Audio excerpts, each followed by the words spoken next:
Hello everyone and welcome back. I'm Matt Brown, aka the PK YouTube Pioneer. I want to say thank you very much for all your support and your lovely comments. They've been wonderful. I will be sure to get back to them, so please bear with me, and I will keep in touch with you all. And I'll keep regularly posting. So yeah, just look on my new Facebook page, YouTube Pioneer, on Facebook. That's on for up and running now. Also, there's an Instagram, and yeah. So like, share, subscribe, and with the YouTube videos as well, and that'll be wonderful. Okay, so a few people since yesterday have actually requested and made a few suggestions about could I go into a bit of detail and just tell them why I came off the diet in the first place and why I'm going back on to the diet. I know I mentioned it briefly in the first couple of videos, but we'll have a little bit more of a talk about it and I'll let you guys know. So without further ado, let's get into it. So, as I mentioned before briefly in the first couple of videos, you are usually screened as a baby when you're born for all kinds of conditions through a heel prick, and PKU is one of the ones that shows up in this test. So that's how my mum became aware. However, it was actually a bit late. She didn't get it right away, and it was quite worrying because I was quite I wasn't a very well baby, and it was because she started breastfeeding.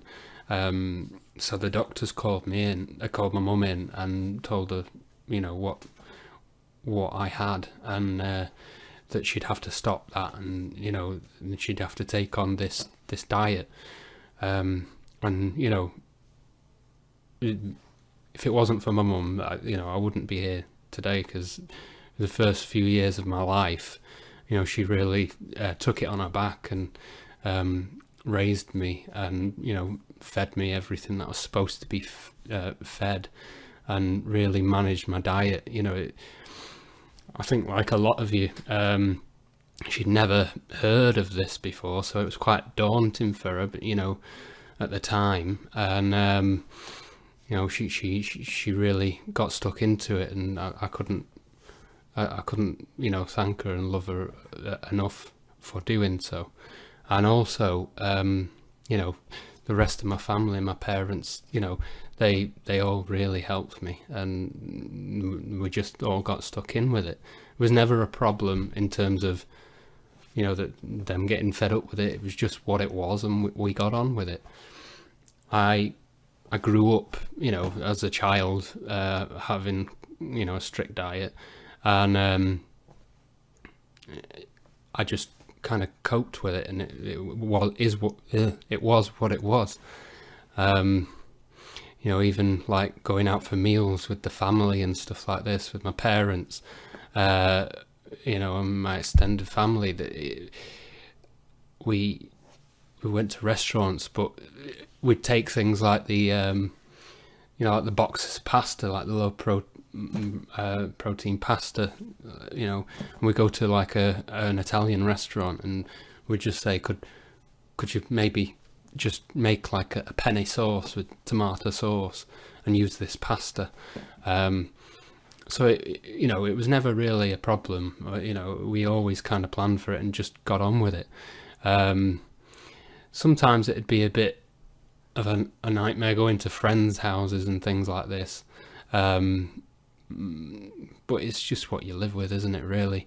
I know many people have all sorts of different experiences. I know after a while it got a bit I got a bit fed up with it, having to go to restaurants, and say, like, when we'd go on a holiday, you'd look through a menu and there wasn't a lot on the menu, but I just kind of picked what there was and enjoyed it anyway. So yeah, that can be quite restrictive, and I'm sure some people in those certain situations with the diet would have felt the same way.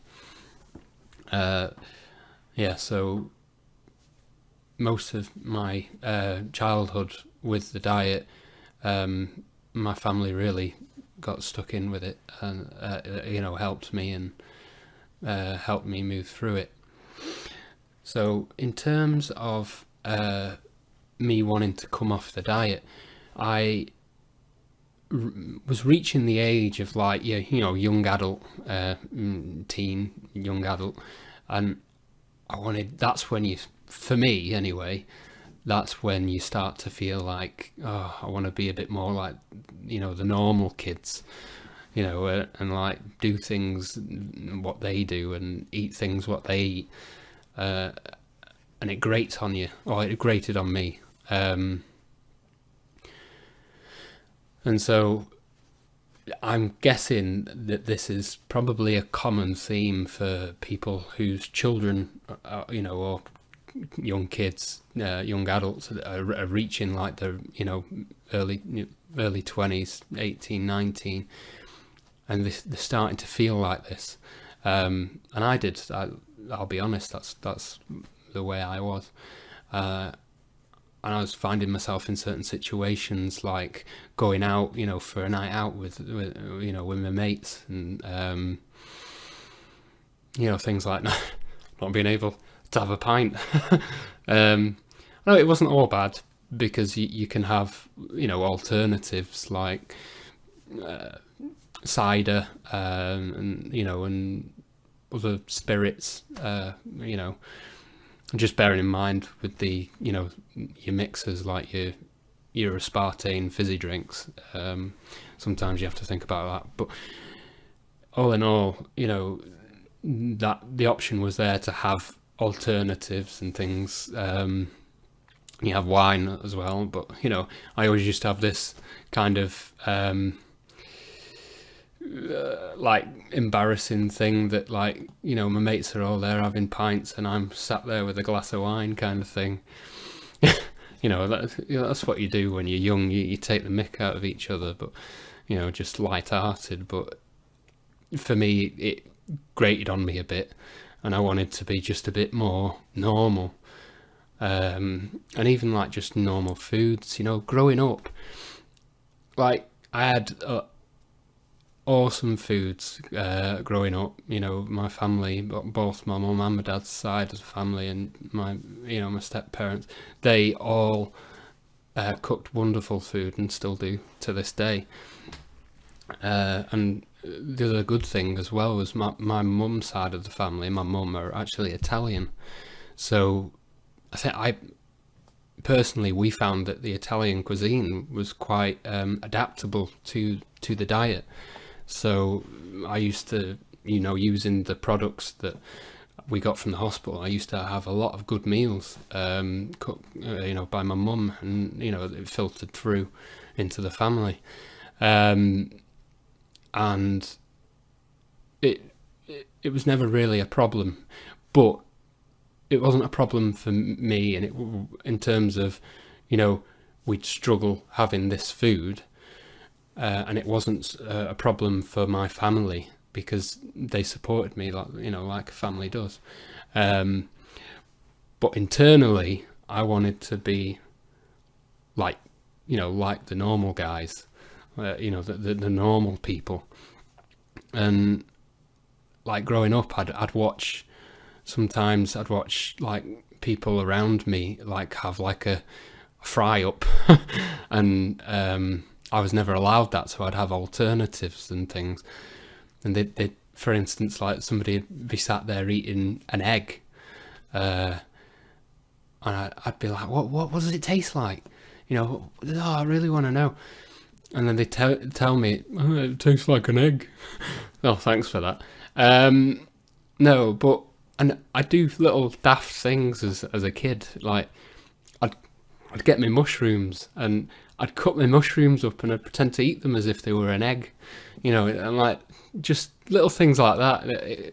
As you get older and older, when you come into your early adulthood, you kind of well, for me, it really got on to me, and I wanted to speak to my dietitian, my specialist, and see if it would be possible for me to come off the diet, because I wanted to try things like bacon, or an egg, or all sorts of food, all sorts of weird and wonderful things that I'd never tried before, and that smell so lovely, and you can smell it when you go into restaurants, or people are cooking it. I just really used to get to me, and not in a bad way. It used to really inspire my taste buds, really. And I know that's not an ideal thing when you've got PKU, but that's part of the reason why. So yeah, it took a while. I'd say probably around about 22 years old, I took the decision to come off.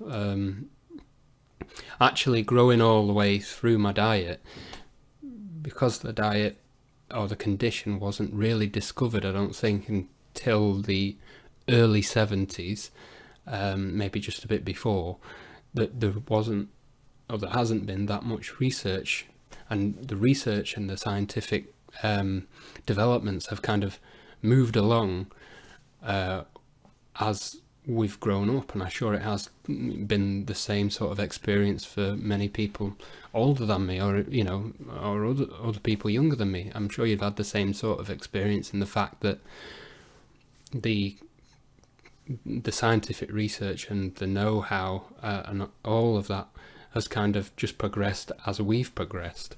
So we're constantly learning, the specialists are constantly learning, and they're doing an amazing job. So when I was growing up, they actually told me, this was years ago, maybe like when I was about 7, that my mum and my dad said to the specialist, do you have any idea of when maybe Matt might be able to have a bit more of a normal, relaxed diet? And they were saying, maybe around his late teens, or mid-teens. So I really look forward to that moment all the way through my life. And I got to around about 14, 15, maybe 16, maybe. And we went in for a routine hospital checkup where they do, the proper bloods and like they weigh you and all that sort of stuff. And they chat with your dietitian and all that. And I'm eagerly waiting. This is like a big moment for me, because I've just had a birthday. Because usually, I don't know why, I don't know whether it was planned, but usually my hospital checkups each year used to fall just maybe within a week of my birthday. So I used to tell myself that when I'd reached, my mid-teens, that I'd be coming off my diet. So we went in for this hospital appointment, and we went through the whole thing, the bloods, the weigh-in, the dietitian, and quick chat with the specialist, and then I've been sat there all nice and eager. I've been really good with the needle, because I used to be an absolute nightmare. And I've sat there eager, and it just kind of flowed through as like a normal appointment. So to which my dad and my mum knew I was quite, eager to find out. And they turned around and said, will we be relaxing it from now? And they said, well, no, actually, we recommend now, through the development of the research, that we try and encourage a diet for life. And that was, the first time that I'd heard it. So it was kind of like a bit of a punch, especially when I was just coming into, my late teens, because I wanted to, just try a bit more things and, be a bit more normal. I know we are normal. There's no two ways about it. But for me, it affected me a little bit, not in a bad way, but I just wanted to, I think you know what I mean. So yeah, they explained that, as we know now, and I'm sure all of you know, is that a person without PKU their brain develops a lot quicker than ours, and at a rate that probably reaches maximum growth around 16, age 16, and that's a fully adult grown brain. Whereas with somebody with PKU, their brain development and their growth is a lot slower, and it takes a bit longer.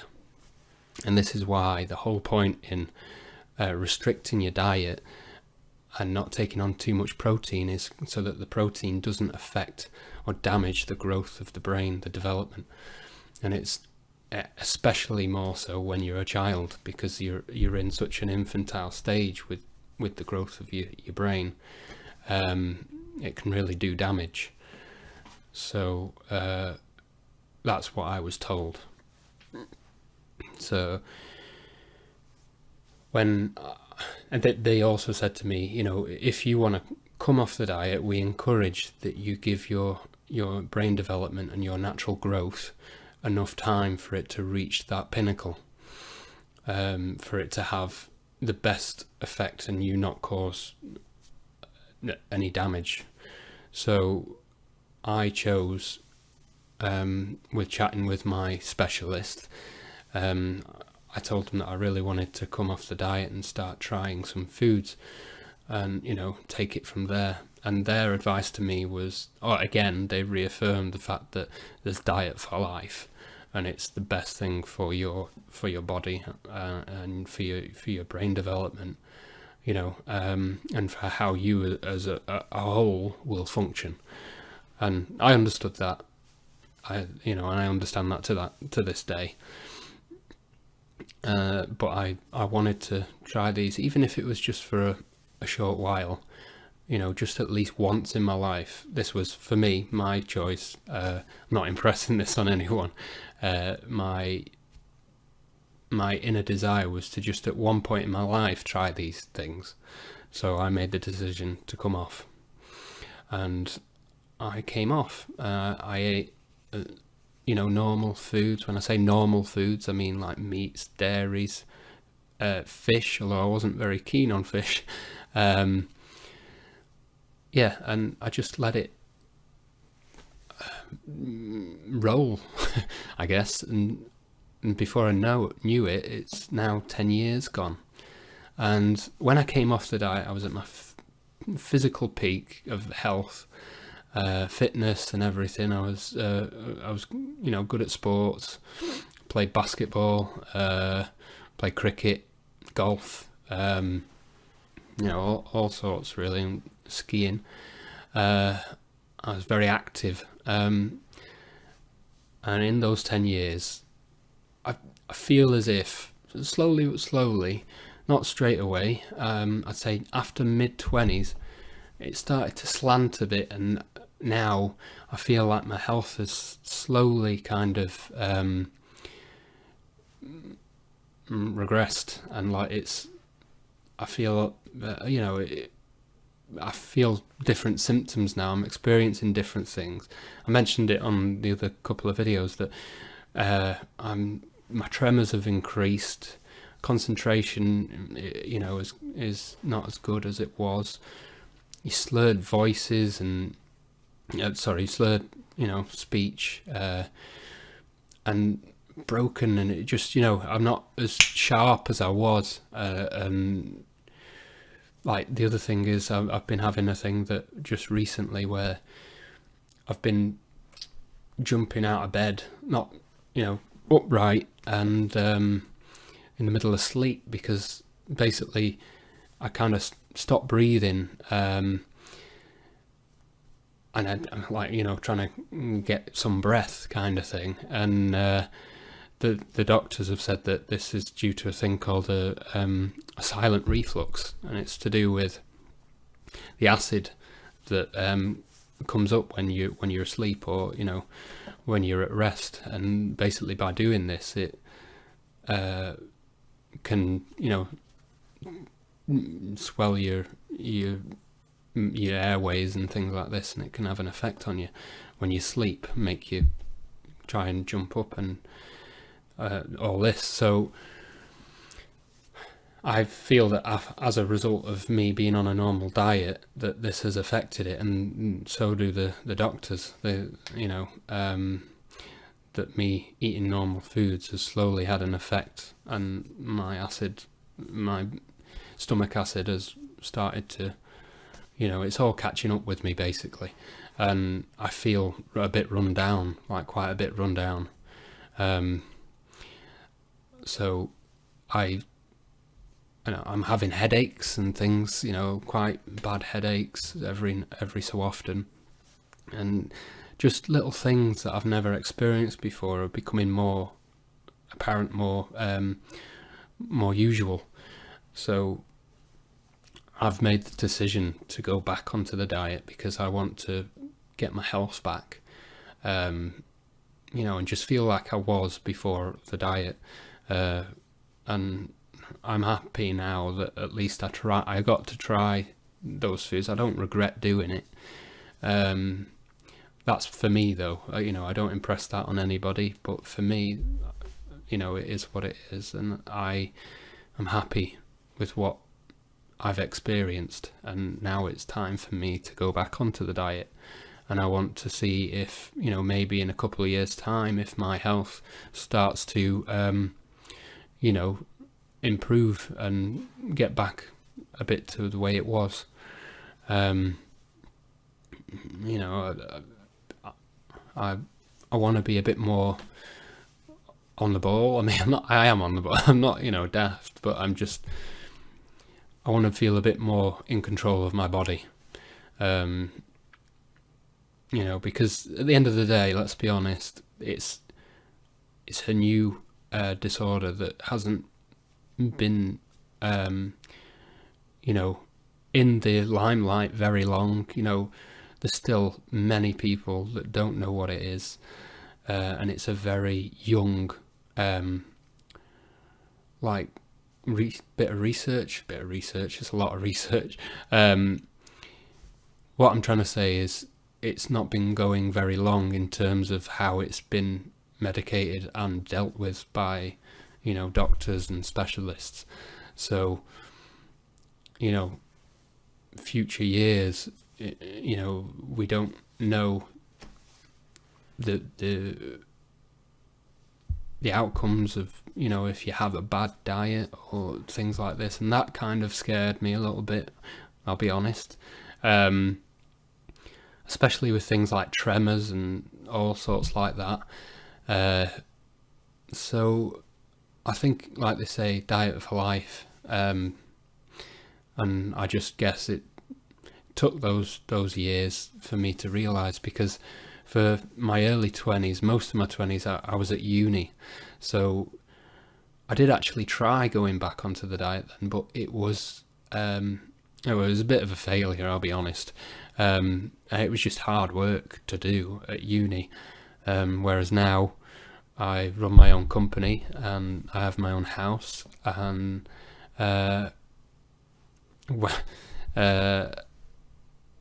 so it's a lot easier for me to manage, or it will be, because I can do it from my own environment, which there's a lot to say for that. I think what you'll find, especially parents and individuals like me, that what I've gone through, you will find that from birth up until you start getting into your mid-teens and into your 20s, that's when you start coming up with these conundrums and how you start to think about your diet, how I thought about my diet. And especially with things like university. If you go into university, it's tough, and I understand it, and I did what I did, and that for me, that was my choice. For those that have seen it through and gone through uni, I applaud you, and that's a great achievement, and I really do applaud you. I think that's a massive achievement, because for me, it was hard. So I think now, as I'm more of an adult, I'm in my 30s, I can, I'm settling into more of an adult life. I can run with it and, take it by the horns and, go at it myself. This is time for me, to take it over from my parents and really do it justice, which I think is a transition that a lot of people will experience. So that was my experiences on why I chose to come off and why I chose to go back on. I hope the insight into why I did it and how it affected me and the result that I've come out with now and my views now help you in some way. And above all, I just hope that you'll stay healthy, look after yourselves and look after your diet, and just keep safe. And once again, thank you for watching the videos. Please like, share and subscribe, and we can help other people. Okay, thank you very much. Take care.